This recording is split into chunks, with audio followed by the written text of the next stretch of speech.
We zijn hier nu bezig om de kanalen op te schonen, zowel de instroom als de uitstroomzijde.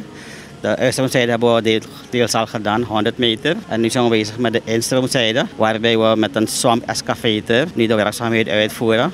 Dit omdat er geen onderhoudsstroken hier zijn.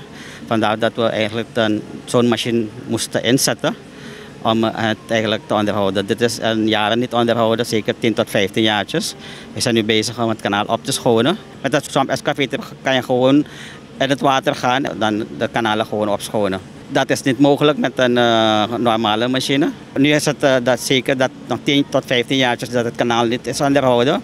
Vanwege het feit dat aan beide zijden is gebouwd en dat er geen machine hier kon komen.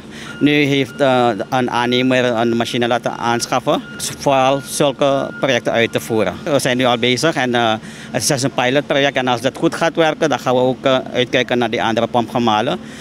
Waar het nodig is, dan gaan we die ook ophalen. Met een swamp excavator kan je niet alleen de uitstroom of de instroomzijde van een pompgemaal schoonmaken. Het is bestemd voor kanalen waar eigenlijk er geen onderstroken zijn. Dan kan je gewoon met je excavator erin gaan en dan maak je dat gewoon schoon. Het is niet alleen hier, het zijn een aantal plaatsen dat eigenlijk je niet met een gewone machine kan gaan.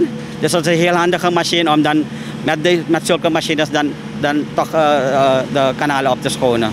Kijk, wat ik ook heb opgemerkt, vooral niet alleen hier, ook aan andere locaties, dat er heel wat rommel wordt gegooid in de kanalen. En dat maakt dat onze rioolstelsel verstopt raakt, vooral bij onze pompgemalen.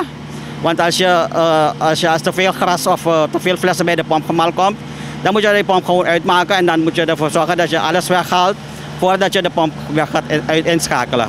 Ik zou de mensen vragen om geen vuil in de goten te gooien, zodat als de pompen in bedrijf zijn, dat het optimaal gedraaid kan worden.